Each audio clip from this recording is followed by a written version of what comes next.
I'm Tenitra Batiste, and Matt Ryan has spoken. But are we any clearer on direction?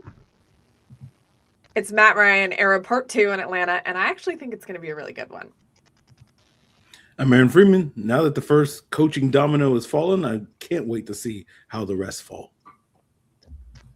I'm Jarvis Davis, and who's the lead candidate now?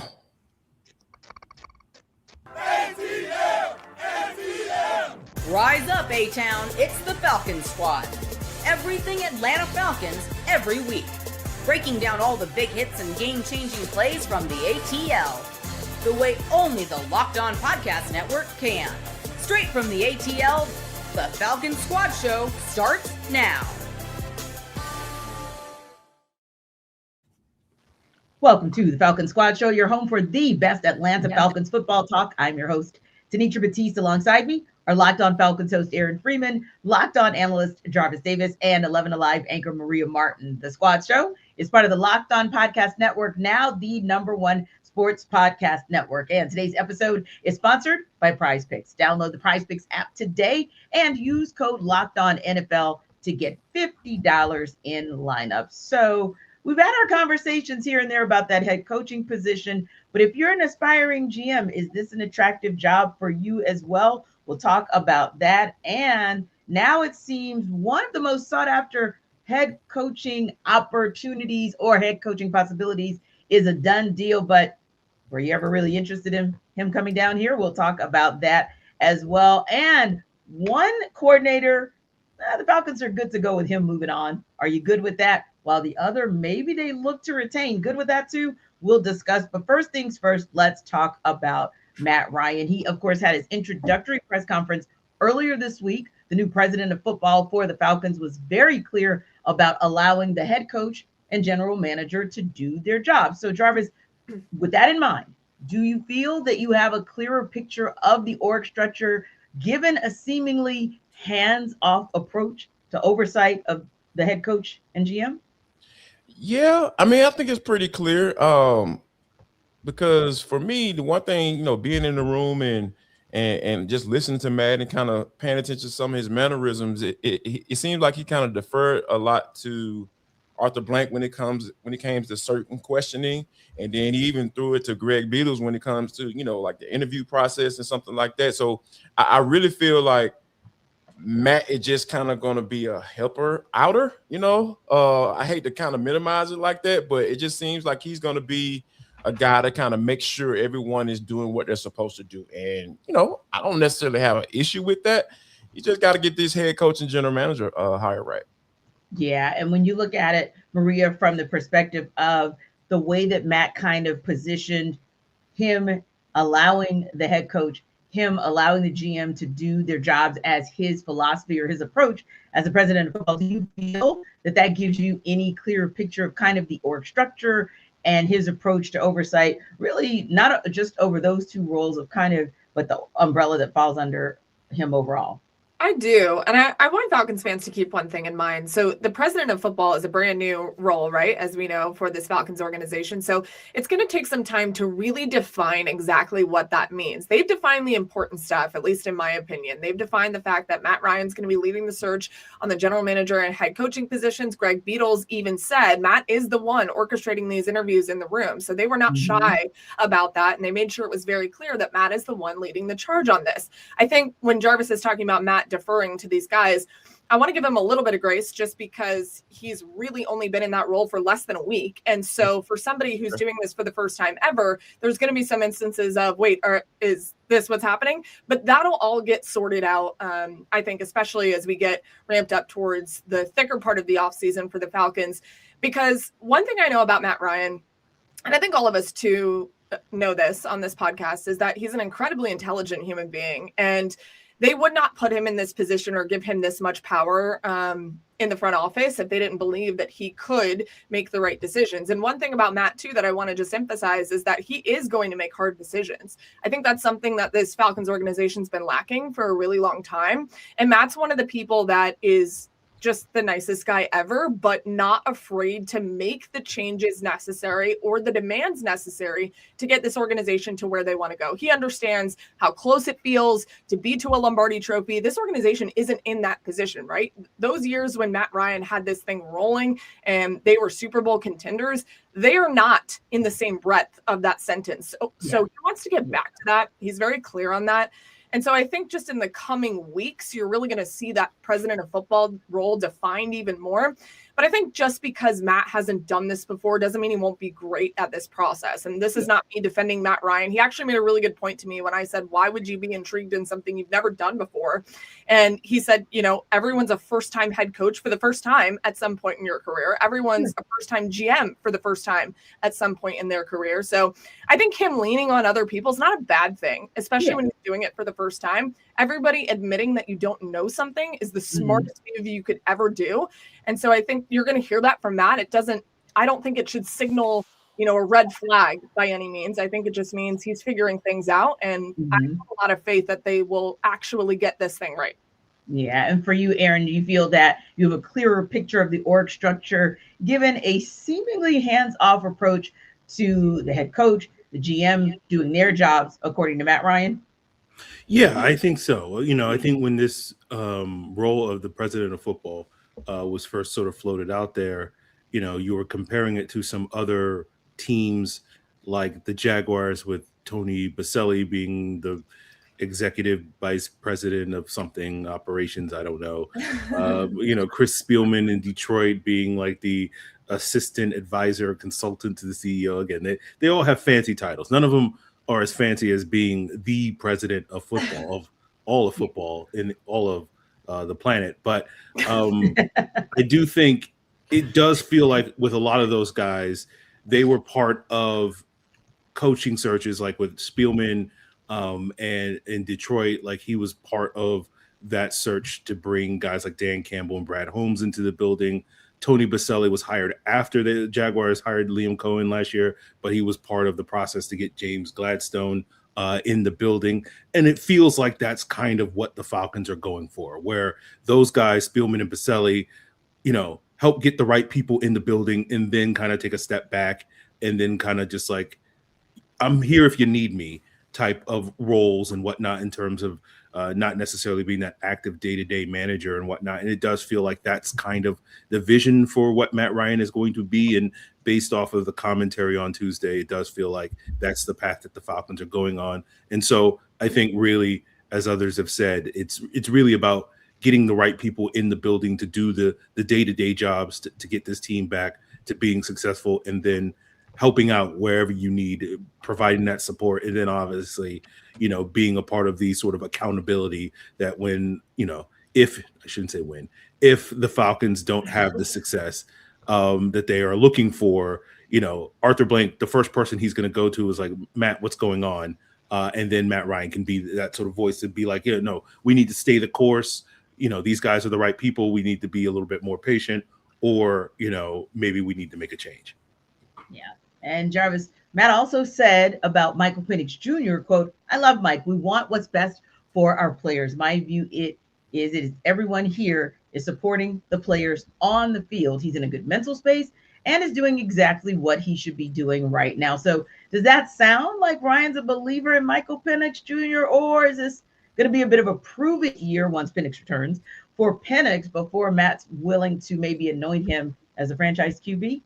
Oh, it's definitely going to be a prove-it year, I believe, because it feels like a lot of people are writing Michael Penix off because they feel like he's a walking injury report. He only had one little small injury before the season ended, injury midway through the season. So for me, I look at it from a standpoint of like, I think it's going to be interesting because he's had interactions with him and he's had, kind of got a little peek into what he is and what Michael Penix can do. And as far as from a talent standpoint and from a preparation standpoint, like what does his day-to-day look like? He's got an opportunity to kind of be around that before he took on this position.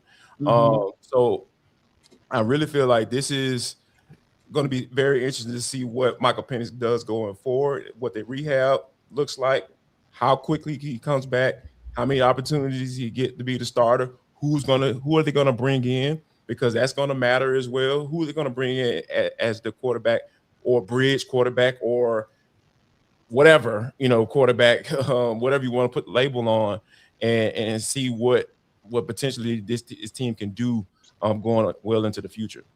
Yeah. And for you, Maria, when you think about those comments that Matt made on MPX, does that sound like Matt Ryan's a believer in Michael Penix Jr., or is this going to be a bit of a prove it year? I put that in air quotes for Penix before Matt's willing to maybe anoint him as the franchise QB.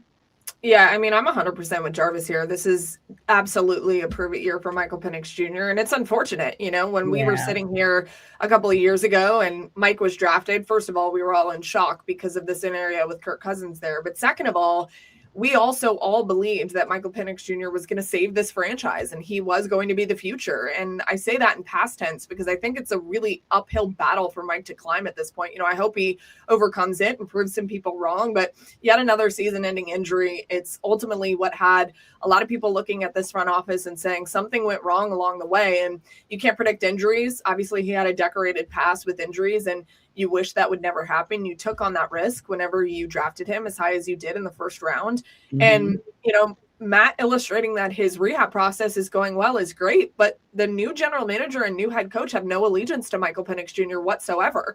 And so do they take a player who is older than you would like in his third year? Because remember, Mike spent a ton of time in college and we've talked about his age a ton. Do you put your allegiance in a player like that who doesn't have a lot of experience, yet his age is up there for someone who is a third-year quarterback in the NFL? I don't know that a lot of general managers and head coaches would say yes. And so whenever you get him back, let's say you do find this bridge quarterback that Jarvis is talking about, and perhaps the Falcons do have an opportunity to do that. Let's say this quarterback's rolling and they've played 3 or 4 games into the season and they've got the offense doing exactly what whoever the new OC head coach combination is. Where does Mike fit into all of that? Do you all of a sudden pull the plug and bring him in and say, well, we got to see what he's got? I don't know that they do. It's a really tough position for Michael Penix Jr. to be in. I believe, Matt, that he likes him, but I think just liking a person really isn't enough in this scenario. Yeah. And what about for you when you look at what Matt Ryan had to say about MPX? Do you feel like he's a believer? Does it sound like he's a believer in him? Or is it giving, hey, this upcoming year is going to be a prove it year when you do return before Matt Ryan is willing to anoint him as the franchise QB? I think the Falcons have done a great job of straddling the fence with what they have said about Michael Penix, that depending on what your preconceived bias is, whether you're a believer. Except off the blank for you. You say he believes he can still be the franchise quarterback. Yes, but that's the thing. He believes he can be. He didn't say he believes he will be the franchise quarterback. Sure. Right. And so I think that's the interesting thing about what Matt Ryan said, where it's like it's definitely an endorsement of Michael Penix's ability, but it's not an endorsement of this is our guy in 2026. As Maria said, the Falcons, I think, are definitely leaving it open for, a new coach, a new GM, whoever, to come in here and make a change while also not necessarily being like, oh, we got to, not throwing Michael Penix under the bus like certain people did with Desmond Ridder after the end of that 2023 season, where they were very, very vocal about like, this guy isn't good.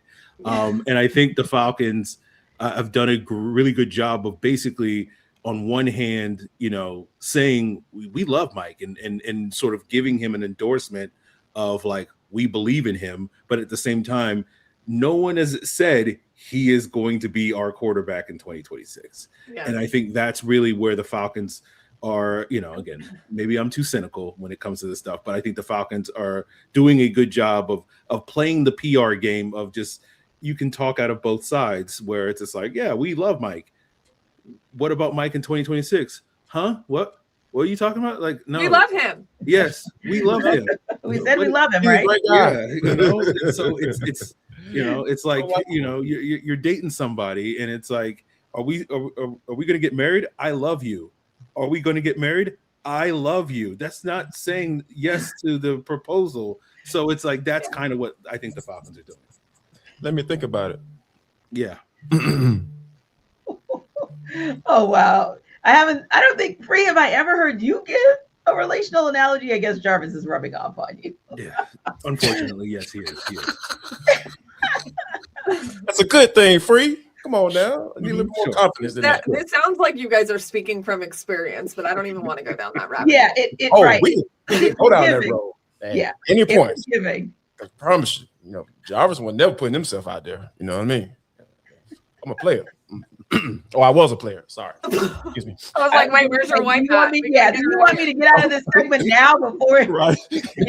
Don't take my wife the dot on Jarvis's forehead as he's saying. I don't have to tell her. There are 10,000 people that watch this podcast. So hey, that's not you, my brother. But hey, I'll get you out of this where we're shifting gears to a different type of head, not a head of household, not a semi-head of household, but a head coach. Of the 9 NFL openings this hiring cycle, we believe the Falcons head coach gig is pretty top tier, but do candidates feel the same about the GM role? We'll take that under further review.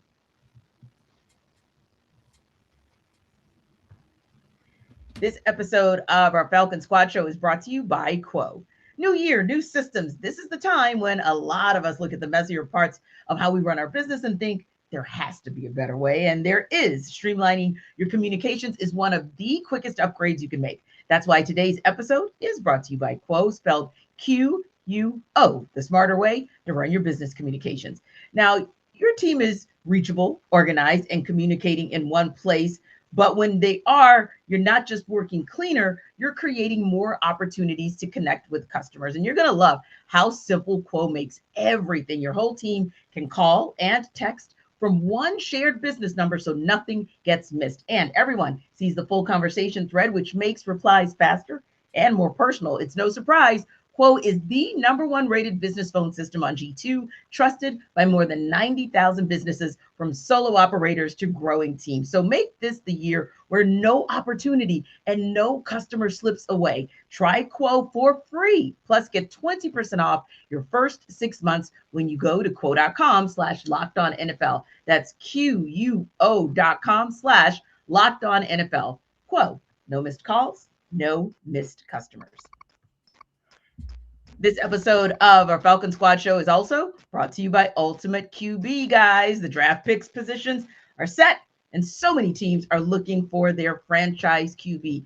Ever wish to become a pro QB, getting drafted first overall by maybe these Atlanta Falcons? Well, now you can. There's a mobile game just for you called Ultimate QB Football Legend. In this game, you step into the cleats of a #1 draft pick quarterback, and it's your job to lead your team to greatness, to help turn a failing franchise into a dynasty. This is the #1 QB career mode game on the mobile app stores, and it introduces the most realistic environment with full career control. So you sign contracts, train and upgrade yourself, build chemistry, and evolve your teammates, give input to your GM on roster moves, play the actual games in 2D, and rise through the ranks to become a pro football legend. You'll deal with the ups and downs of a QB career, from rookie nerves to playoff drama, and every choice shapes your journey. So Ultimate QB is totally free to play, has no ads, and works 100% offline. Perfect for when you want to sneak in a quick game or two on the go. So just head over to ultimate-qb.com. That's ultimate-qb.com, or search for Ultimate QB in your app store. And we got something special just for you guys. Use the promo code LOCKEDON, all caps, in the game store to get a free boost at the start of your career. Ultimate QB, football legend, QB1, it's your legacy.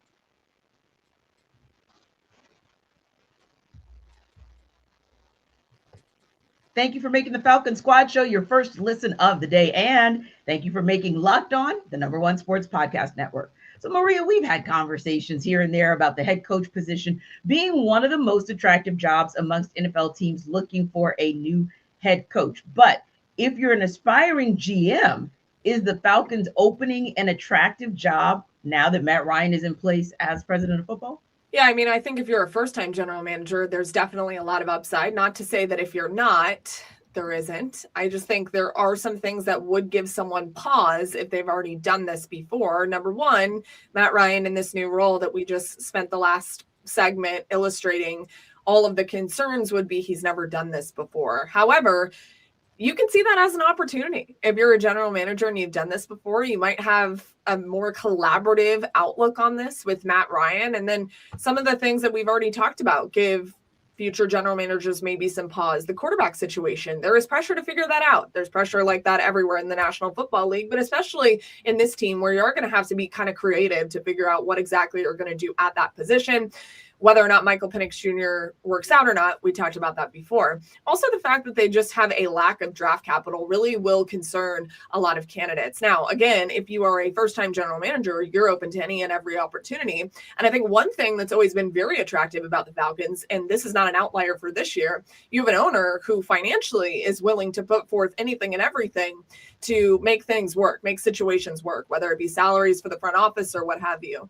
But, the draft capital issue really does put you in a little bit of a pickle. However, this roster does have a lot more pieces in place than it did even 2 years ago when we did this whole coaching cycle thing a couple of years ago when Raheem was hired. They are a little bit more further along in terms of some of the pieces that they have in place on both sides of the ball. But you have some things that you got to address. That's not an outlier for the Falcons. Teams everywhere are trying to figure out what free agents they're going to bring back. And I just think that there are certain things like Matt Ryan in his infancy of his career in the front office that would give some people pause, but I think it could be a positive. And whoever's going to be the head coach, with John Harbaugh being the first coach off the market, which we all kind of predicted that would happen just because he was the hottest name this coaching cycle so far.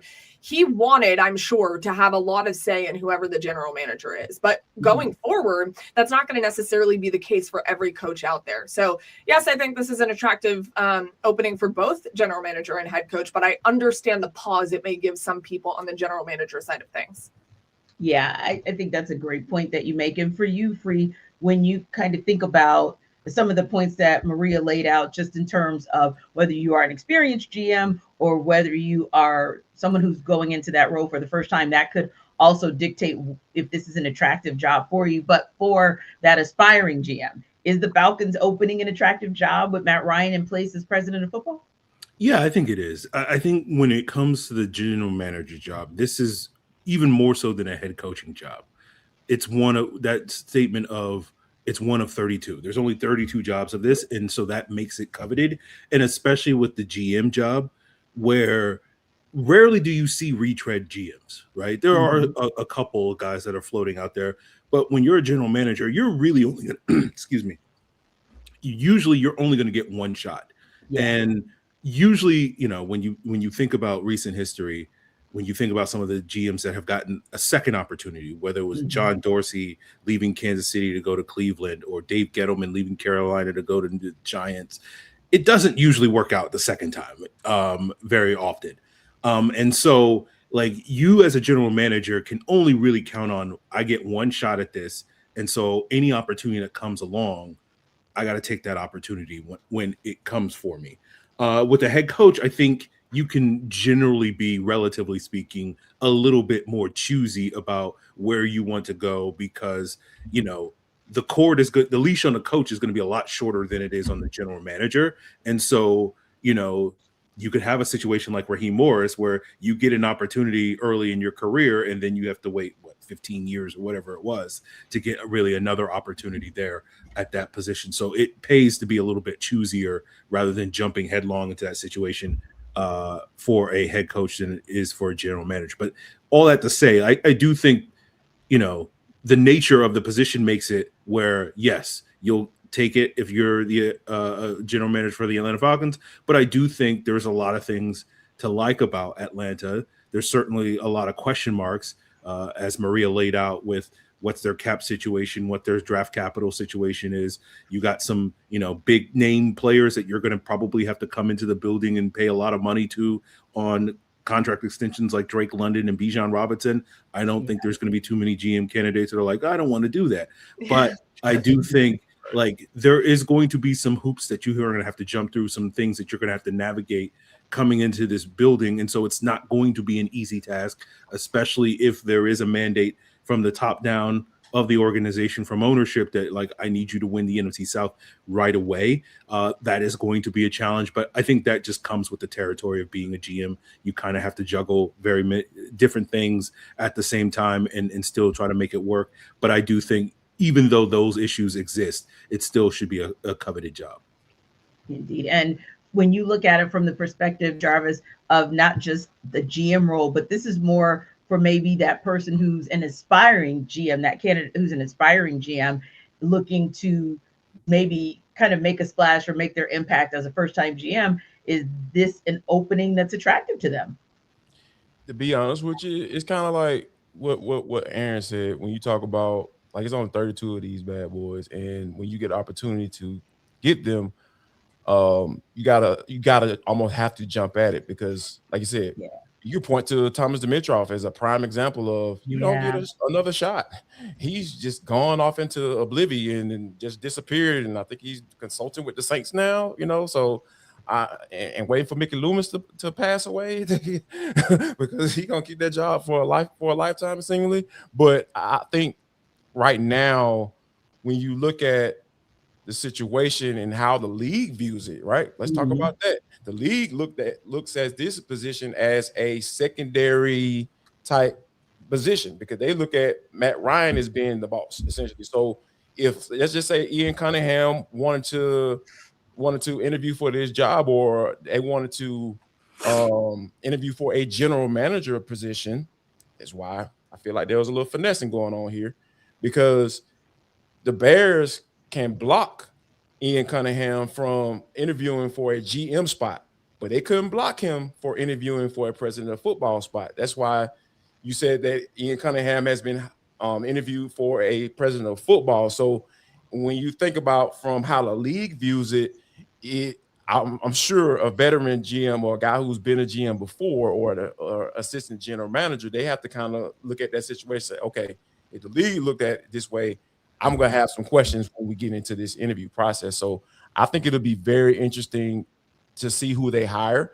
And I wouldn't be surprised if one of those guys that they interview for that president of football spot could end up eventually taking the job, because they don't have to go through the whole the Rooney Rule stuff. They don't have to go through that process. They could just hire a guy right now if they want for the general manager spot.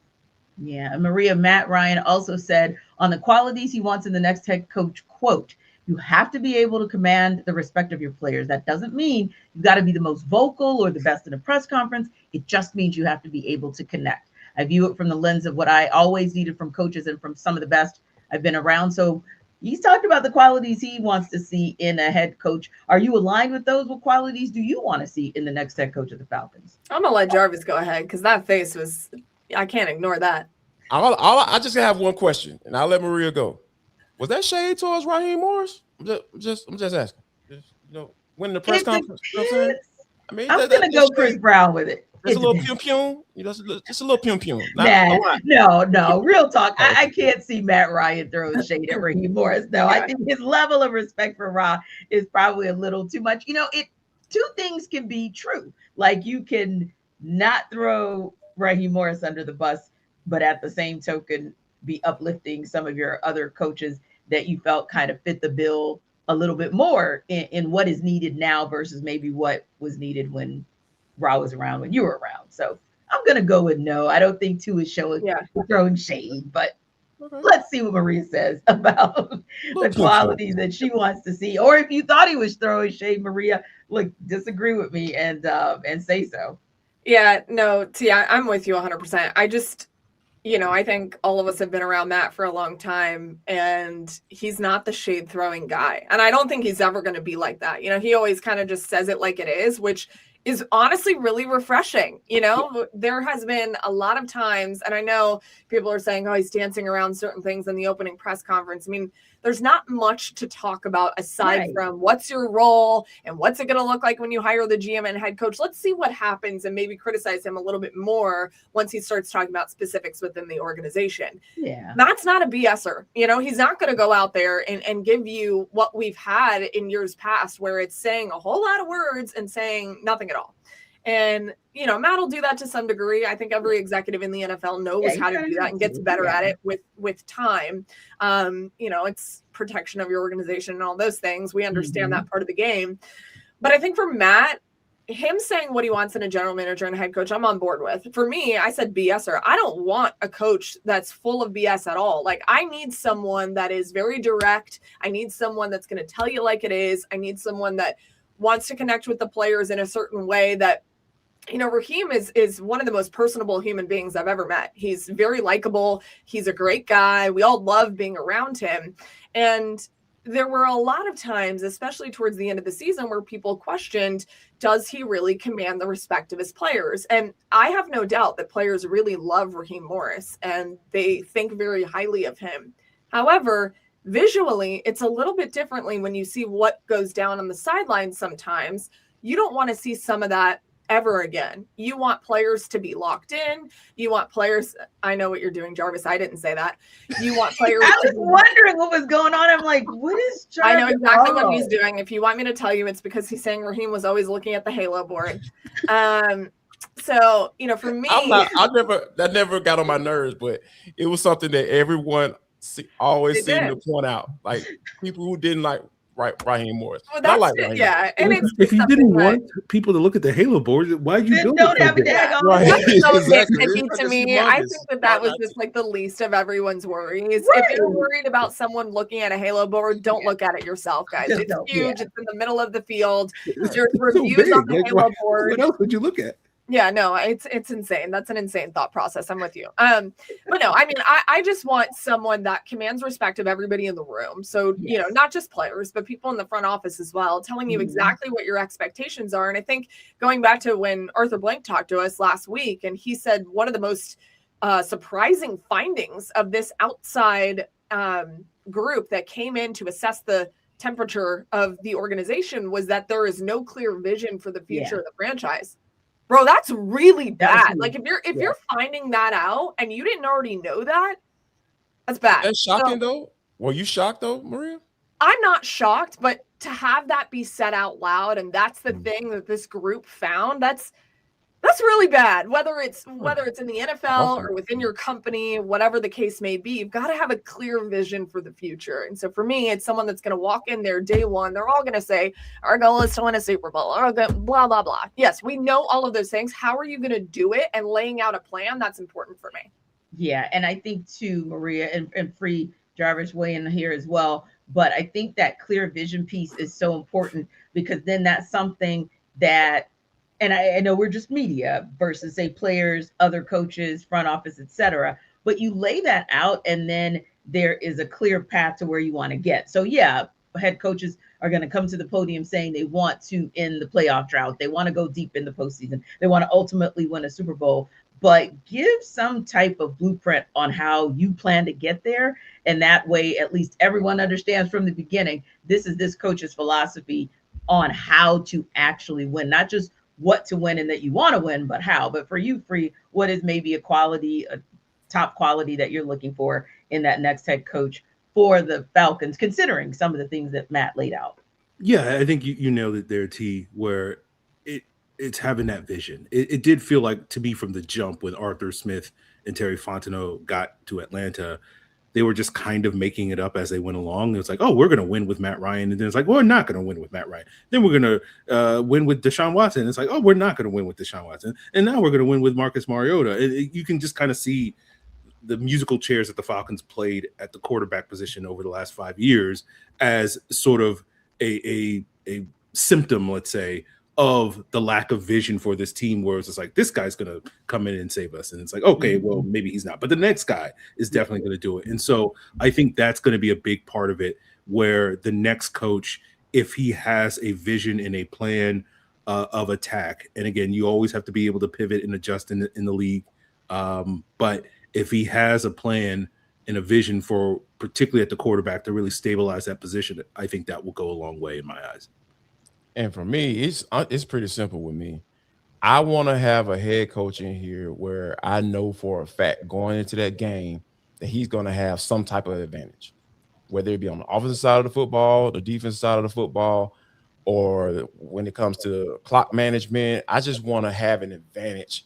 He needs to be able to present himself in a way from on the football field, or has done it in the past, to where, you know what, I can doggone put my trust in this guy. I can know what to expect on Sundays, because that's my biggest issue.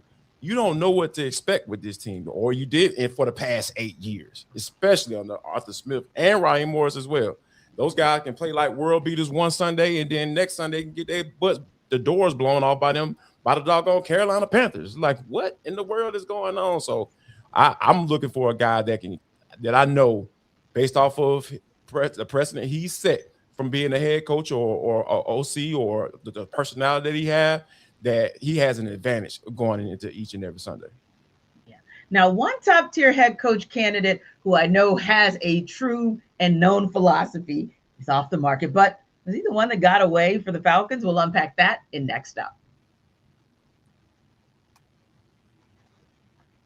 This episode of our Falcon Squad Show is brought to you by Home Chef. As the new year gets going, a lot of people are trying to simplify their routines, and dinner is a big one. Between busy work days, cold winter nights, and packed schedules, having an easy, reliable dinner plan makes a huge difference. That's where Home Chef comes in. Home Chef takes the stress out of cooking by delivering fresh, pre-portioned ingredients right to your door with easy-to-follow recipes that actually taste great. They're rated #1 by users of other meal kits for quality, convenience, value, taste, and recipe ease. And it's easy to see why. Meals come ready to fit your schedule. 30-minute recipes, oven-ready trays, or quick lunches. Over 30 weekly options, including family-sized meals and different dietary choices. And recipes are simple, but feel elevated, even restaurant quality, with dishes co-created by chefs like Gordon Ramsay. So for a limited time, Home Chef is offering listeners 50% off your first box, free shipping, and free dessert for life. Yeah, 50% off your first box, free shipping, and free dessert for life for our listeners. So just go to homechef.com/locked-on. That's homechef.com/locked-on for 50% off your first box, free shipping, and free dessert for life. Must be an active subscriber to receive a free dessert. Sounds like a winner to me.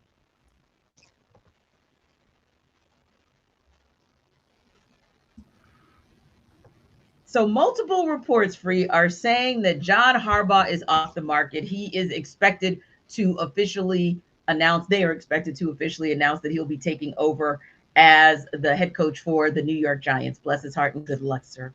Was Harbaugh, though, a candidate for the Falcons position that you were even interested in and really felt like he was viable and legitimate for the gig here?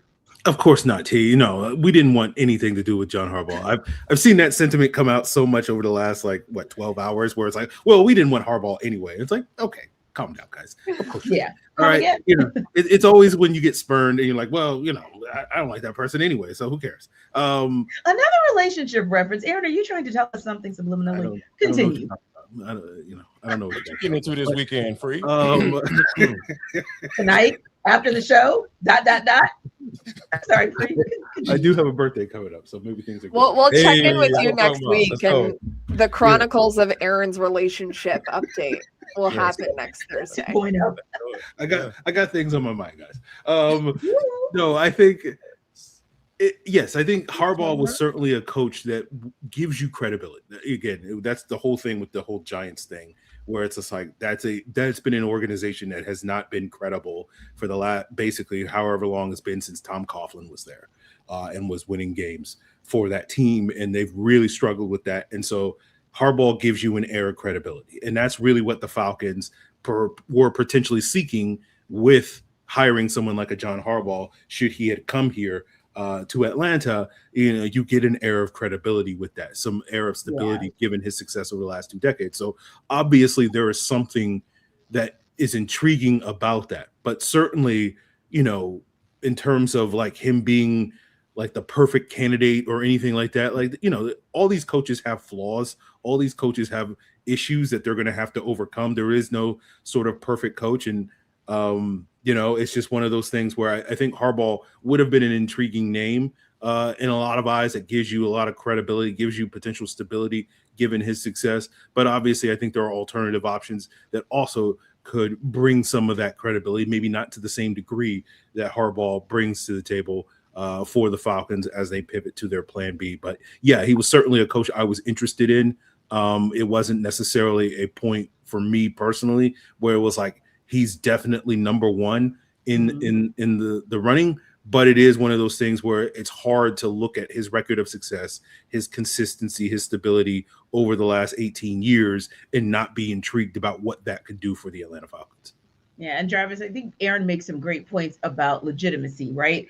And not to say that the Falcons franchise is in the dire straits that the Giants franchise is in terms of legitimacy. Either as his pick of the litter or one who is a highly sought after coordinator who says, I still want to make sure that my first head coaching gig is the right one. When you look at Harbaugh and this Falcons gig, I mean, was that a fit? Do you feel like he was viable for this position? Maybe even one of the top two you would have considered? When you put it like, was he viable? Yes, absolutely. I mean, because look at the track record, right? You talking about stability, and you talking about a team that hasn't made the playoffs in 8 years. I was definitely intrigued by John Harbaugh. However, I do have questions, because here's the thing, you know, guys who've been in the game for a long time and had success, they're pretty stable or comfortable in doing what they do because it's been successful. Like you try to repeat, you do the same thing over and over again, and you get success out of that. You're going to continue to do those same things. And I think that's kind of where John Harbaugh is, especially when I hear the reports of him potentially taking Todd Monken as his OC to New York with him. Mm-hmm. And I know some people say, yeah, Todd had success with Lamar early on, but you know, there is a thing called relationship building, because when you come in, that relationship in the beginning, oh, it's all love, baby. You doing whatever. Oh, coach, oh, this is what I need to do when I'm in my drop step. Oh, all I need to do is just do this. Oh, you're gonna be able to do the passing game too? Yeah, we're gonna really develop you and all that stuff. Oh, I won the MVP award. Woo, yeah. But now, when you're going into the phase where I kind of know you pass gas at about 2:00 in the morning every night, you know what I'm saying? And that pass gas start to stink after a while. So, and I think that Todd was never able to really bring it back, that relationship, get it to where it needed to be in order for those guys to have success. So, sorry, you do it. What did you think the three of us were gonna do with that analogy? I like where you're going, Jarvis. Maria was holding it together as best she could. Free was looking to his left, his right, up and down, and I was just like, okay. Well, we were all so locked in, and then you just had to go. You just 2 a.m. reference. I mean, what did you want us to do? I mean, I'm just saying, but y'all follow me though, right? Like, but no, like the analogy, and I'll say Maria because Maria's the other married one on the show. Like, can we get an analogy, Maria, of maybe like the comforter and one person pulling the comforter to the other side, which was cute initially. But then when that would not be me. Maria would use that reference, not me. No, I'm just saying. Again, you're speaking from experience, Jarvis, and it's okay. It's just, I just thought the comforter analogy might have been a little more apropos, but speak on, my brothers. So, you know, Lamar didn't like it anymore. You know what I'm saying? Or Todd didn't like it anymore. So I think that when you have coaches who are stuck in their ways and not willing to adjust to today's player, I question that a lot as far as having long-term success, because that's what it's ultimately about. Yeah. The Falcons aren't no doggone one player away or one coach away from winning the Super Bowl. Right. You're trying to be in this thing for the long haul. Like, you're trying to build sustained success. And John Harbaugh feels to me, just based off of how he is and who he is and what demands reportedly were, you know, that seems like a guy who's trying to in win now mode. So, yeah, I was intrigued, but I had a lot of questions, and the more and more I think about it, I'm just like, I'm kind of good. I think that's a valid point, Jarvis, because you don't know you don't know what you're going to get, right? When a coach is old school or he's been in the league and in the head coaching position for nearly 2 decades, you don't know if you're going to get someone like Andy Reid, who is able to reinvent himself in Kansas City, or even a Tony Dungy who said, okay, I raised my hand. I went to the NFC Championship 3 times in a row and it didn't work for the Bucs. So let me go to the Colts, where I basically have an OC as my QB1, and, you know, let me reset my mind. And we know the success that both of those coaches had. You don't know whether or not you're going to get that out of a John Harbaugh or not. But Maria, nonetheless, he obviously was a viable candidate. But when you think about him as like legit for this Falcons position, did you feel like he was one of the better fits or would have been one of the better fits for the job? Yeah, I mean, I think it's easy for us to sit here and be like, it didn't really matter because it's already happened. He's going to New York. But of course, I thought he would have been a good fit here. And I think that there are a couple of different coaches that would be a good fit here as well. And when you talk about Tenitra, the stability and the consistency, these are two words that the Falcons have not been associated with at all for the better part of a decade. And no matter what your question marks are of John Harbaugh, which, to Jarvis's point, and he has a good one, there are plenty. And that's going to be the same with any coach that's hired, right? You're going to give pause to a Clint Kubiak because he's never been a head coach before. You're going to give pause to a Kevin Stefanski because he didn't win a Super Bowl in Cleveland. You're going to give pause to any of these guys that are up for this job. Mike McDaniel, the same way. It's started out hot in Miami and then kind of fizzled out towards the end. So there are question marks against every single candidate that is up for this job. The one most attractive thing about John Harbaugh is, of course, he won a Super Bowl, but it's the stability and consistency that that you're getting. Now, with that, as Jarvis illustrated, there are a couple of different things that come with that are negative. And this is a very young team. How does he respond to that? What is his vision for that? But I kind of always thought, even though national reports out there said that John Harbaugh really liked the idea of the Atlanta Falcons, never named the Falcons as a number one. I always thought, but how much? Because when I heard that he was very interested in Cam Ward and Jackson Dart specifically, these are two established quarterbacks in very established places within two different organizations. There's no bullet point for that with the Falcons right now. That's why it always gave me pause of how serious it actually was between John Harbaugh and the Falcons. He clearly wanted to go somewhere where that was solidified and he didn't want to deal with it. And that's okay because you're going to want someone to look at this and say, this is a challenge I want to accept and let's get this right. Yeah.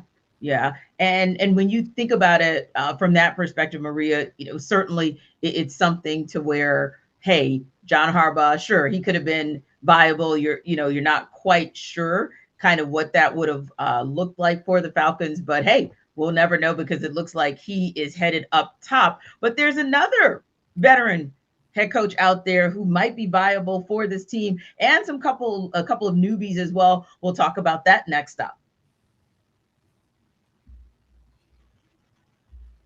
This episode of our Falcon Squad show is brought to you by Indeed. If you've ever hired someone who looked good on paper but wasn't the right fit, just like we talked about a minute ago, you know how important that fit is. When you want candidates who truly match what you're looking for, trust Indeed sponsored jobs. Hiring? Indeed is all you need. Stop struggling to get your job post seen on other sites. Indeed sponsored jobs put your post at the top of the page and help you reach the right candidates faster. If you need to hire someone for a show, for example, maybe you go straight to Indeed and be very specific about what you need. Real experience, not just a resume buzzword. And instead of struggling to get your job post seen, Indeed sponsored jobs helps your listing stand out and reach quality candidates faster. So spend more time interviewing candidates who check all your boxes with less stress, less time, and more results using Indeed sponsored jobs. Listeners of this show get a $75 sponsored job credit to help give your job the premium placement it deserves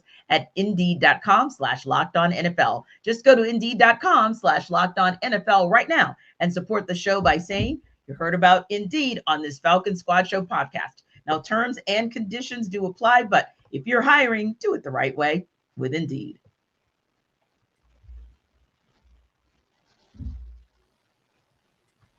So, Jarvis, not the only guy who's looking for, and I use the term loosely because some reports say he's not necessarily looking just yet, but Harbaugh, not the only veteran coach in the league who parted ways with his team, although in Mike Tomlin's case, he decided to move on from the Pittsburgh Steelers. So when you got that news that he decided to move on, was your interest piqued in Tomlin as a possible candidate for the Falcons?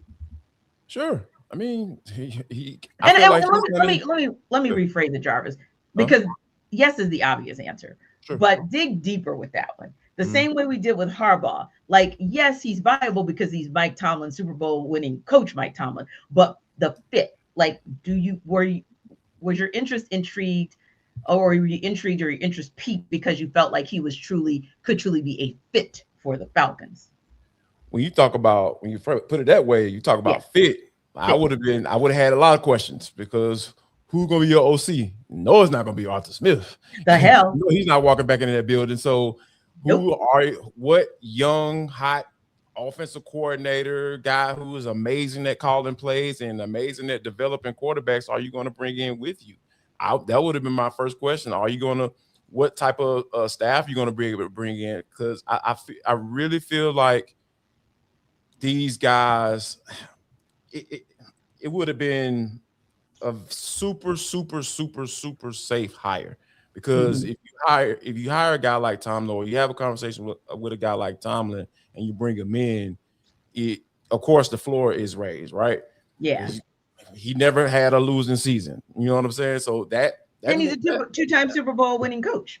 Right. Yeah, that means a lot. That carries a lot of weight. And I was the one pounding the table for I not wanting Bill Belichick, and he got 6 of those bad boys. So for me, I just look at where they are in their careers, where they are in his life, because reportedly, he had this whole TV situation lined up before the season was even over with. So that doesn't sound like a guy who's thirsty or hungry to try to get another Super Bowl with another organization to prove that, hey, I know what the heck I'm doing when it comes to this football stuff. So, yeah, given all those things that I just laid out, I don't know if I would have been that interested, but obviously, yes, it's peaked because of just who he is and what he's been able to accomplish in the NFL.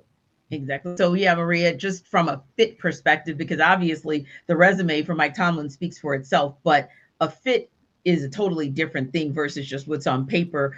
Do you feel like, and right as we know of right now, Mike Tomlin is fielding TV offers and has been considering that, but it's not a done deal just yet on whether or not he's going to come back and coach for the 26th season, or if he's going to wait until the 27 cycle. But fit-wise, do you feel like he is a fit for the Falcons?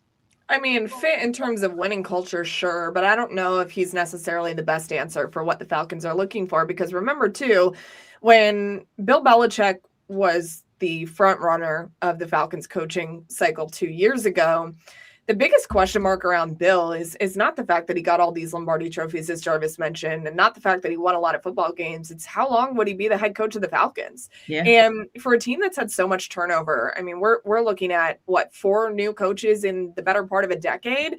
Yeah. That is a lot of turnover. You're going to make it 5 if you hire some of these guys that are on the back half of their career. And you know what? Maybe Mike Tomlin has 10 more years in him coaching, but I don't know that he does, especially in a place that has a lot of pressure to just make it to the postseason. I'm not saying Mike Tomlin couldn't do that. I think he would be very capable of doing that. How long are you really going to get out of a coach like that? And this just feels to me like a team that needs a spark of energy in a different way. Mike Tomlin will, of course, gain player respect. He will command the room. He will do all of those things. All of those things are notable things about the way that he coaches, and the respect that he's earned over his tenure with the Steelers is warranted, and I think it's validated. But with a group of young players who have a very bright future, I think you need a younger guy in here to kind of re-energize this group. Someone who, again, is a very bright offensive mind, someone who can take them to the next level and not just take them there, but sustain it. And I just don't know that Mike Tomlin fits that bill for what the Falcons are needing right in this moment in time. Yeah. And it's interesting, Maria, because I got that question as well. And I kind of pushed back and said, well, you can ask the question of, is Mike Tomlin a fit for the Falcons? But I asked the question, pushed back and said, are the Falcons a fit for Mike Tomlin? Because he really is at the top of the food chain as far as coaches that are out there. So he could go pick of the litter.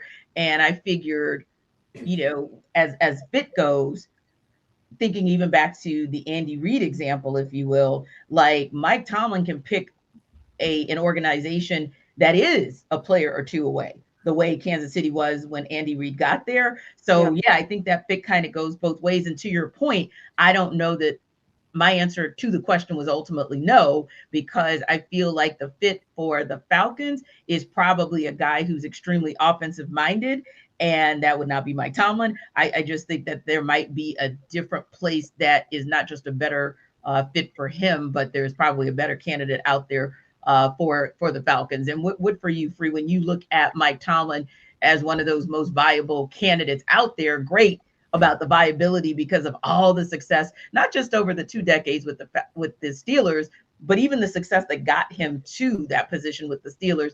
But that doesn't mean that he's the right fit for the Falcons. What say you? Yeah, I think it's complicated because, as we've discussed, like Tomlin gives you a certain credibility as an organization and certainly a level of competency that, as I think Jarvis said, raises the floor for your football team. But, the big issues with Tomlin these last several years in Pittsburgh were, what's the quarterback situation? What's the play calling situation?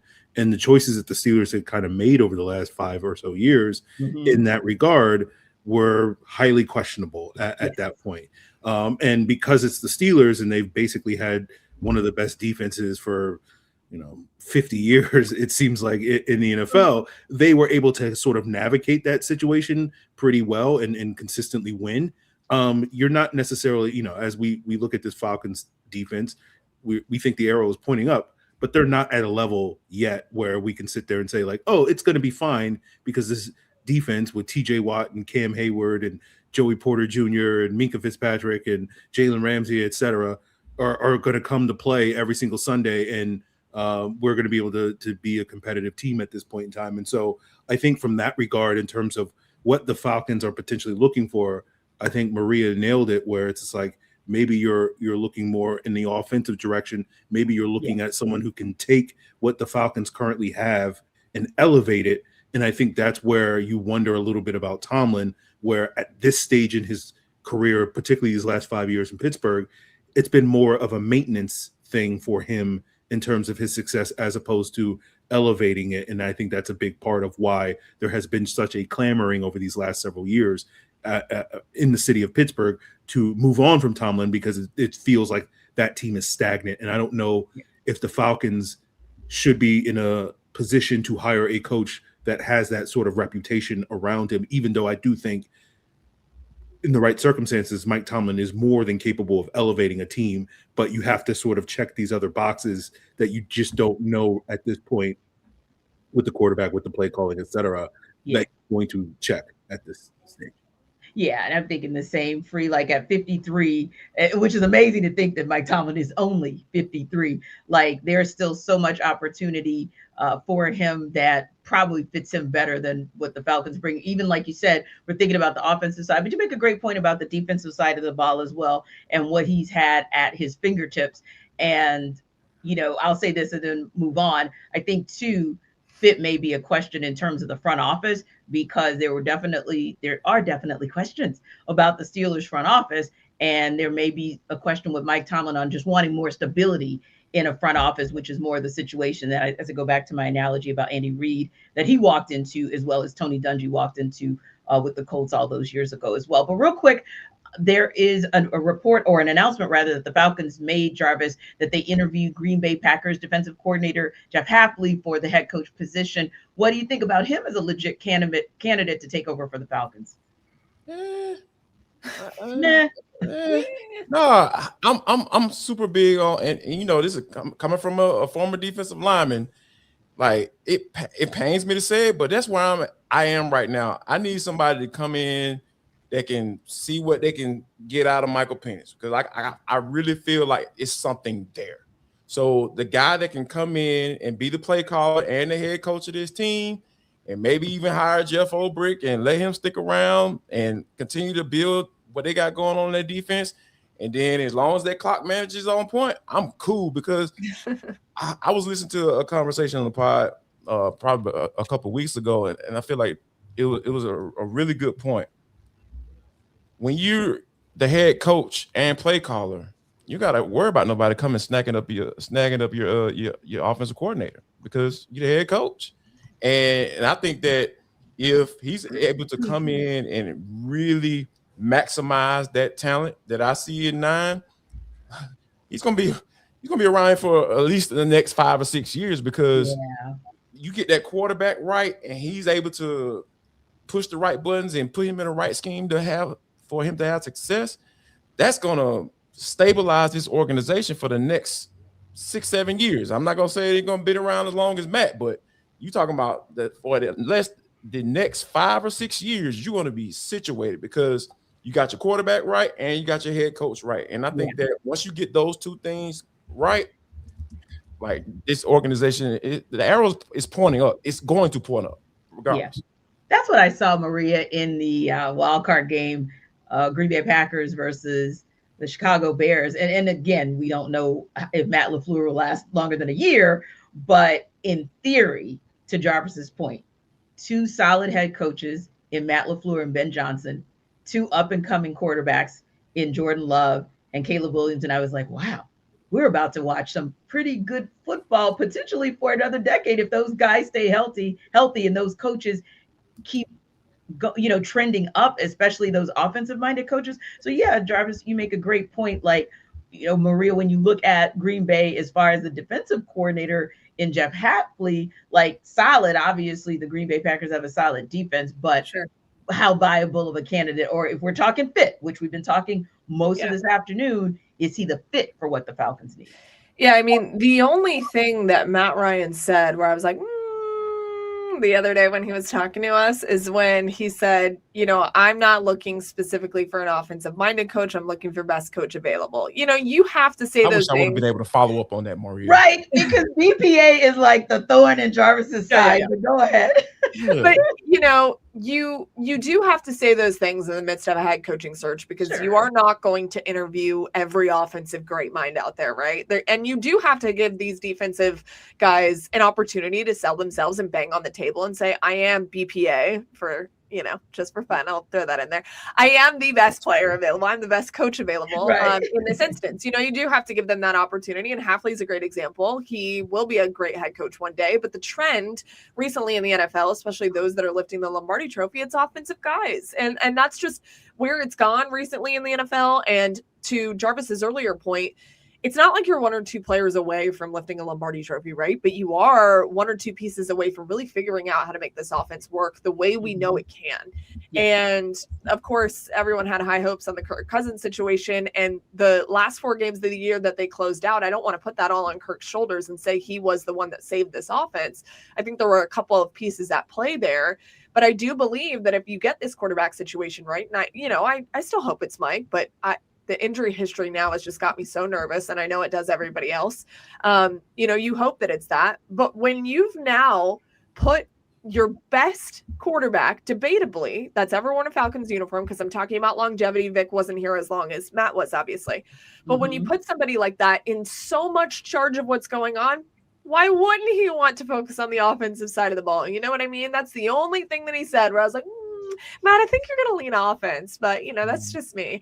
So, I think that Hafley will be a great head coach one day. I think he's going to fit somewhere. But Tenitra, you nailed it. These younger coaches that are offensive minded that got hired in this hiring circle 2 years ago. Obviously, Matt LaFleur is the outlier in that. That was not a part of the situation. But those guys, look what they've done since they've been hired. And that is more to their point of you hired these young offensive up and coming minded coaches and they're all winning football games. They also all have a quarterback situated. So that's another thing that the Falcons just had their hands full with. But, Hafley's great. Keep interviewing these defensive coaches. I think that's phenomenal. But when you already have what you believe is a great defensive coordinator, and I think we all do too in Jeff Ulbrich, get the offensive side right. Just do it. Just get the offensive head coach in there, figure out what's going on with the quarterback situation, and make this offense what it is operating for and what it is put in place to do, which is go be very different than what we've watched over the last couple of years. Yeah, I think with Hafley, he was a head coach in Boston College, did a decent job there, especially given that, that's not necessarily a program known for 5-star recruits and whatnot to keep that team. So I think the selling point on Hafley is that he may be a better head coach than a defensive coordinator. That may be a possibility, but he obviously will have to prove that at some point. Because you just look at this past year with the Packers and the expectations for what that defense was going to be, adding Micah Parsons, and you saw some flashes throughout the season where they looked like the dominant unit that I think a lot of people thought they would be. But for the most part, they did not quite live up to that. And so I think when you look at a person like Jeff Hafley, in terms of looking at these coaching candidates, and you just look at, like, do you have your side of the ball locked down? To kind of piggyback on a point that Jarvis said, I don't know if Jeff Hafley inspired you enough in these 2 years in Green Bay to say that he's going to do that, but maybe he's just a better head coach than the defensive coordinator, which is the case for some people out there. And so I do feel like, as Maria said, like, it probably is the Falcons going to be leaning towards the offensive side of the ball in terms of trying to figure that out, because that has been a sore spot for this team, especially in the years that Matt Ryan has not been here. That was the strength of this team for the bulk of Matt Ryan's tenure, and probably there's a natural attraction, given his proclivities and background, Matt Ryan, that is, to find somebody that can solidify that side of the ball. And obviously, as Maria said, that has led to a lot of success in recent years. So I think Hafley is an interesting candidate, but probably not the top spot. But, you got to do your due diligence on all these coaching candidates. And it's the BC connection that you mentioned, Free. You're going to see that a lot with Matt Ryan. You see it a lot in the NFL. It's all about who you know and who you're connected to. And you'll see a lot of the BC things woven into Matt's future of who he interviews. Yeah, indeed. So we appreciate our everydayers for making the Falcon Squad Show your first listen of the day. Be sure to stop by Locked On Falcons with your host, Aaron Freeman, as your second listen. And of course, don't forget to check out Sports Extra on 11 Alive with Maria Martin, and frequent contributor to both shows, Jarvis Davis. The Falcon Squad Show and Locked On Falcons are part of the Locked On Podcast Network, your team every day. We'll see you next time.